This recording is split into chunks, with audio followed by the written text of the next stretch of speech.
अभी जो वो नया 2 काउंटी एस्टेब्लिश किया है, वो कोई जी नया जी। जमीन कैप्चर करके नहीं कर रहा है। ये जो अक्साई चीन का इलाका है, ये जो आप देख रहे हैं लद्दाख का, और ये जो हम्म उसका नेशनल वेस्टर्न हाईवे जाता है, ये भारत के इलाके में।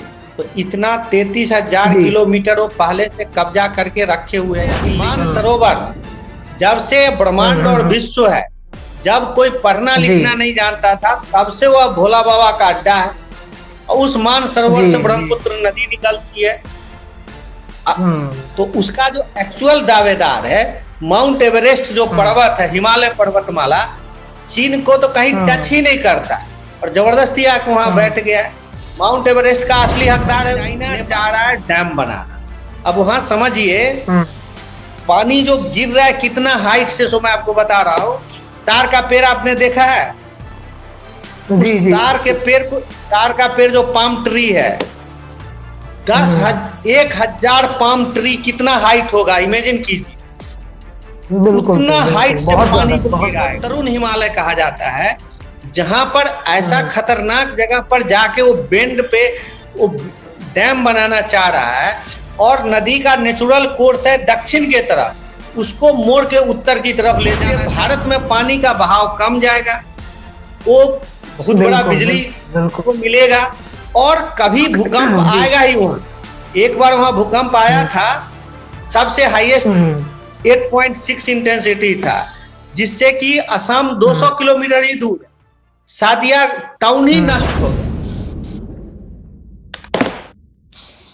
नमस्कार दर्शकों, स्वागत है आप सभी का एक बार फिर से आपके अपने चैनल स्वदेश लाइव पर। और ये पॉलिटिकल पॉडकास्ट है जहां पर हम देश भर और दुनिया भर से जुड़ी तमाम जो विवाद, जो मुद्दे चल रहे हैं, उस पर चर्चा करते हैं। हमारे साथ इस विशेष चर्चा में जुड़ते हैं रजनीश सर, आरजेडी सैनिक प्रकोष्ठ से। और साथ ही साथ आपको बता दें, चूंकि ये सर सेना में रहे हैं, तो जो विवाद सीमावर्ती इलाकों में होता है उस पर विशेष करके हम सर से जानते हैं। हमने बांग्लादेश से जुड़ी तमाम विषयों पर बातचीत की, पाकिस्तान से जुड़ी विषयों पर बातचीत की है, और अब चाइना ने जो अपना कारनामा कर दिया है, भारत के कुछ हिस्सों में अपना जो अधिकार है वो बता दिया है। कुछ गांवों को वो अपने कब्जे में लेना चाहता था, वहां पर छोटे छोटे गांव बसाना चाहता है। भारत के लद्दाख के इलाकों की अगर बातचीत करें, तो वहां पर कुछ जिले बनाने की तैयारी चल रही है इस वक्त है। भारत ने इस पर विरोध जताया है। सवाल उठ रहे हैं कि आखिरकार चाइना को क्या यह अधिकार है कि भारत में वो जा सकता है? इसके अलावा ब्रह्मपुत्र की जब बात, कैसे इस विवाद को सुलझाया जा सकता है, प्रश्नों का जवाब लेते हैं। सर, बहुत बहुत स्वागत है आपका हमारे पॉलिटिकल पॉडकास्ट में। नमस्कार। सर, चाइना ने एक बार फिर भारत के कुछ हिस्सों में, चूंकि सर आपको आप तो सर अच्छे से जानकारी इस विषय पर रखते हैं, कुछ हिस्सों में भारत के कुछ हिस्सों में घुस करके ये दावा कर रहा है कि हमारा इलाका है, हम यहाँ पर गांव बसाएंगे। क्या सर वो जो दावेदारी है चाइना की भारत के इलाकों की, क्या वो सच है, या फिर भारत को वो दिग्भ्रमित करने की कोशिश कर रहा है? देखिए, अभी जो वो नया 2 काउंटी एस्टेब्लिश किया है, वो कोई जी नया जी। जमीन कैप्चर करके नहीं कर रहा है। ये जो अक्साई चीन का इलाका है, ये जो आप देख रहे हैं लद्दाख का, और ये जो हम्म उसका नेशनल वेस्टर्न हम्म। हाईवे जाता है, ये भारत के इलाके में। तो इतना 33,000 जी। किलोमीटर वो पहले से कब्जा करके रखे हुए हैं इलीगली, उसी इलाके में हम्म गांव बसा रहा है। तो अभी जो इंडिया हम्म और चाइना के बीच जो एक स्वाभाविक ट्रस्ट बिल्डअप हुआ था, शांति बिल्डअप हुआ जी। है, तो उसमें था कि कोई भी देश यथास्थिति में परिवर्तन नहीं करेगा। जब खास के भारत ने तो कुछ किया नहीं है, जो भी किया है चाइना ने किया है, तो नया कुछ कंस्ट्रक्शन नहीं रेज करेगा, और इसको बातचीत से रिजॉल्व करेगा, क्योंकि उतना बड़ा हिस्सा वो इलीगली कैप्चर करके इंडिया का रखे हुए हैं। तो अभी वो भारत का अटेंशन डाइवर्ट करने के लिए जो ब्रह्मपुत्रा पे जो डैम बना रहा है, यारलुंग सांगपो जिसको कहते हैं तिब्बत में या चाइना में, उससे ध्यान बटाने के लिए 2 काउंटी एस्टेब्लिश करने की कोशिश की है। लेकिन भारत सरकार ने बहुत सधी हुई और तीखी प्रतिक्रिया दी है। मुझे इस बार अच्छा लगा क्योंकि पिछले बार राजनाथ सिंह साहब ने कह दिया था कि चाइना ने भारत का 1 इंच जमीन भी नहीं लिया है। तो ये इंडियन एस्टेब्लिशमेंट के तरफ से गलत स्टेटमेंट था कि अगर आप ही कहते हैं कि हमने नहीं लिया है तो फिर आप क्लेम क्या करेंगे। लेकिन इस बार जो विदेश मंत्रालय, कोई मिनिस्टर नहीं आया, वेरी प्रोफेशनल वे में जो स्पोक्स पर्सन है उन्होंने अपनी बात रखी है और चाइना को माने जो कहना चाहिए था बहुत ही नपे तुले और बहुत ही कड़क मिजाज से भारत ने अपना प्रतिरोध जताया है। सर, ये जो दावेदारी की जा रही है, क्या ये सच में मतलब क्या ये गलत है? चाइना की तरफ से जो दावेदारी किया जा रहा है, क्या सच में भारत का वो इलाका है? क्योंकि चाइना बार बार ये दावा करता है कि नहीं, ये हमारा ही इलाका है, इस विवाद को सुलझाया नहीं जा सकता है। तो क्या इसमें सही और गलत कौन है? सर देखिए रत्नेश जी, एक्चुअली तिब्बत है ही नहीं चाइना का। तिब्बत पर चाइना का जो रूल है को तो उसने कब्जा कर लिया है। पूरा का पूरा ही और रूल ही उसका इलीगल है चाइना का। एक्चुअली जी, जो 1905 में 1905 में मैकमोहन लाइन बना था, तो उस समय एशिया में ब्रिटेन के बीच और रूस के बीच चल रहा था वार। मतलब एशिया में वो अपना साम्राज्य बढ़ाना चाह रहे थे। तो उसके लिए ब्रिटिश ने क्या किया कि चाइनीज का एक सुजेरेनिटी, मतलब एक फाइनल कंसेंट लेने वाला क्लॉज लगा दिया कि तिब्बत पर जो भी फैसला होगा उसमें तिब्बत के साथ साथ चीन के अथॉरिटी का भी सिग्नेचर चाहिए। अब जबकि इतिहास में कभी भी चीन का नियंत्रण रहा ही नहीं तिब्बत पर। तिब्बत और चीन के बीच वही रिलेशन है जो भारत और भूटान के बीच में। आज भी भूटान के फॉरेन पॉलिसी को इंडिया कंट्रोल करता है, लेकिन इसका मतलब ये तो नहीं है कि भूटान भारत का एक अंग है या भूटान भारत का औपनिवेशिक क्षेत्र है। चाइना ने बस उसी बात को लेके तिब्बत को ही पूरा कैप्चर कर लिया, क्योंकि वहां पर बहुत बड़ा mineral deposit, gold deposit, uranium deposit और इस सारे प्रॉब्लम को रख शुरू कर दी। क्योंकि चाइनीज पीपल और तिब्बत पीपल में कोई मैच ही नहीं। चाइनीज हान रेस है, तिब्बत के अलग रेस अलग है, न उनका रिलीजन मैच करता है, न उनका लैंग्वेज मैच करता है, न इतिहास में कभी वो उनके साथ रहा। लेकिन वो जबरदस्ती तिब्बत कैप्चर कर लिया, तब से सारा प्रॉब्लम शुरू हो गया। आप जानते हैं मानसरोवर जब से ब्रह्मांड और विश्व है, जब कोई पढ़ना लिखना नहीं जानता था, तब से वह भोला बाबा का अड्डा है। और उस मानसरोवर से ब्रह्मपुत्र नदी निकलती है। तो उसका जो एक्चुअल दावेदार है, माउंट एवरेस्ट जो पर्वत है, हिमालय पर्वतमाला, चीन को तो कहीं टच ही नहीं करता है और जबरदस्ती आके वहां बैठ गया है। माउंट एवरेस्ट का असली हकदार है नेपाल, मानसरोवर झील का असली हकदार है नेपाल। तो तिब्बत का जो पर्वत है, वाटर सेट डिवीजन जिसको कहा जाता है, पर्वत, झील, नदी, ये सारे आधा नेपाल का आधा तिब्बत का। बीच में चाइना घुसता, अपना ना करा रहा और पूरा एशिया में प्रॉब्लम क्रिएट करके रखा है। इसी तरह वो साउथ चाइना सी में करता है, वियतनाम, फिलीपींस, और वहां पे बहुत बड़ा सी के अंदर गैस डिपॉजिट 240 ट्रिलियन सुन रहे हैं कि गैस है। अब वहां भी जाकर ना घुसाता है और जबरदस्ती करता है। इवन इंडियन ओशन में घुसता है बर्मा से। सर इसमें क्या चाइना का समर्थन क्या अमेरिका भी कर रहा है? क्या अमेरिका के मिली भगत से हो रहा है? क्योंकि ब्रह्मपुत्र का जो बांध बनाया जा रहा है उसमें एक खबर है कि अमेरिका ने भी कुछ इन्वेस्ट किए हैं उसमें। इसमें अमेरिका का क्या फायदा हो सकता है चाइना से? देखिए उस प्रोजेक्ट में एक तो वो जो ब्रह्मपुत्र नदी है, वो जहां पर ये बांध की बात आप सुन रहे हैं, मैं थोड़ा ब्रीफ कर देता हूँ। ब्रह्मपुत्र नदी निकलती है मानसरोवर झील से, जिसको कहा जाता है वहां पे यारलुंग सांगपो। उसके बाद वो नदी बहती हुई लगभग लहास, आप सिक्किम देख रहे हैं ना, सिक्किम के माने वो निकलती है यूपी, माने मानसरोवर कहाँ है, यूपी के सामने। वहां से निकल के पूरा पैरेलल में नेपाल बहते हुए, बिहार के सामने से होते हुए, सिक्किम से होते हुए, लहासा क्रॉस करके एक धेमू जगह है, वहां पर जाकर वह नदी गायब हो जाती। नदी गायब है, कहीं मिलता ही नहीं।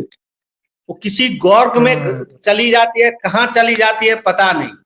उसके बाद एक जगह है जिसको कहते हैं नामचा बैरवा, वहां पर पहाड़ की ऊंचाई है 7,000 मीटर, मतलब हिमालय से थोड़ा ही कम है। वहां उसको कहा जाता है ग्रेट बेंड ऑफ एशिया।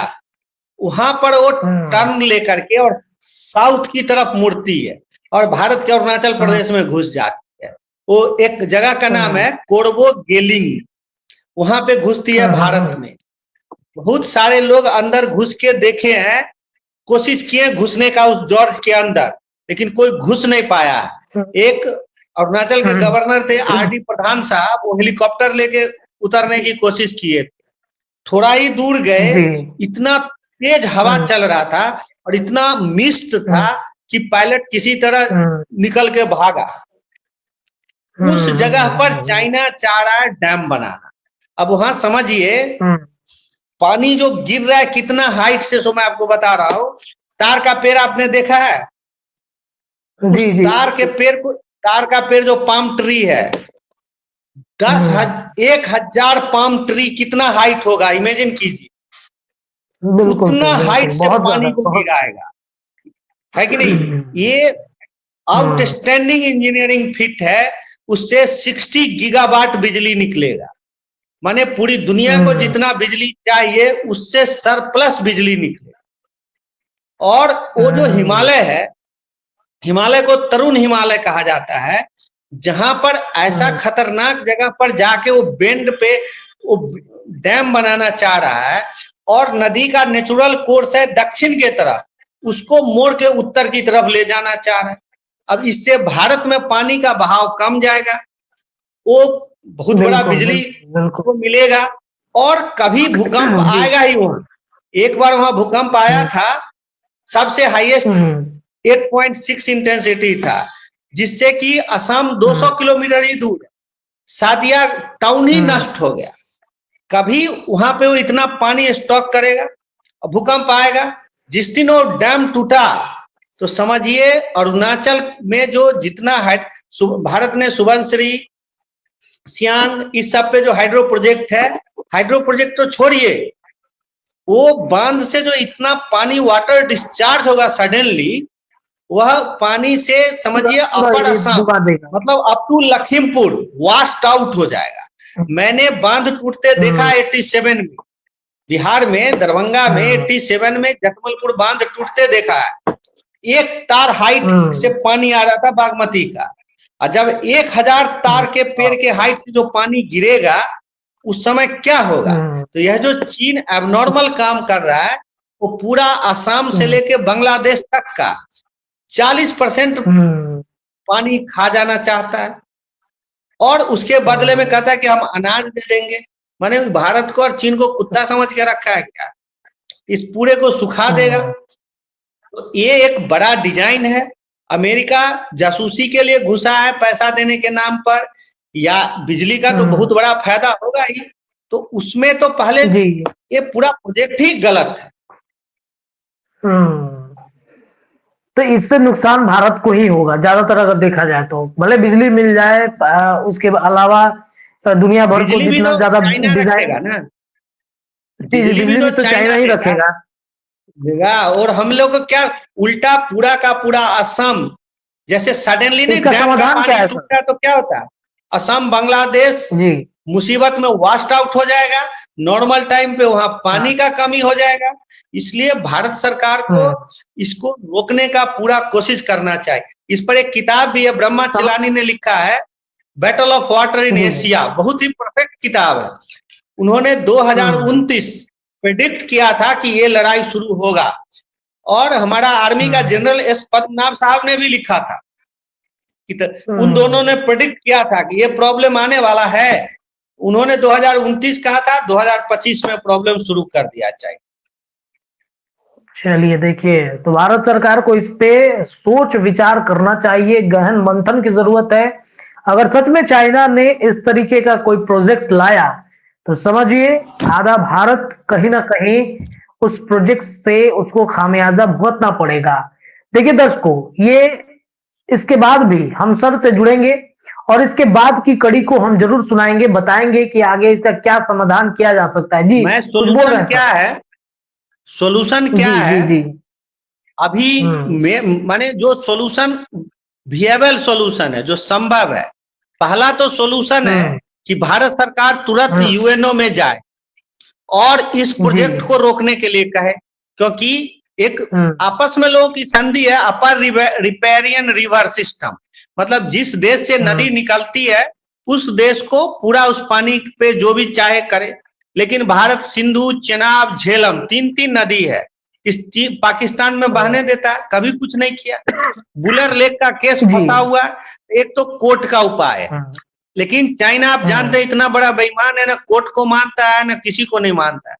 इसका दूसरा उपाय है कि भारत ने जो तिब्बत के लोगों को शरण दे के रखा है धर्मशाला में, उनका गुरिल्ला युद्ध शुरू करवाए। उइगर मुसलमानों को जो चाइना दबा रहा है उनका एक गुरिल्ला फोर्स बने, और वो जैसे बलूचिस्तान में चाइना प्रोजेक्ट के अगेंस्ट आप सुनते हैं डेली बम ब्लास्ट होते रहता है, तो ये जो बलूच लोग हैं जो चाइनीज के अगेंस्ट है, उइगर मुस्लिम जो अगेंस्ट है, जो तिब्बत नेशनल अगेंस्ट है, तिब्बत में ईस्टर्न तिब्बत जिधर साउथ तिब्बत जिधर अरुणाचल है उधर खाम्पा लोग रहते हैं, सब के सब चीन के अगेंस्ट है। इनका एक गुरिल्ला ग्रुप बने जो किसी भी कीमत पर उस साइट पर कंस्ट्रक्शन वर्क होने ही नहीं, तभी चाइना आएगा लाइन पर। और लीगल उपाय है कि जाके कोर्ट में बहस। चलिए देखिए, तो भारत को यूएनओ जाने की बेहद जरूरत है। अगर ये प्रोजेक्ट सच में चाइना ने इम्प्लीमेंट कर दिया तो समझिए भारत को इसके सीधा नुकसान होता हुआ दिख रहा है।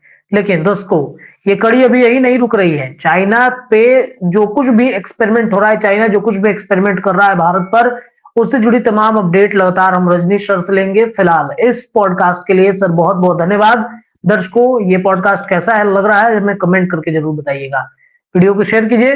बहुत बहुत धन्यवाद सर। धन्यवाद।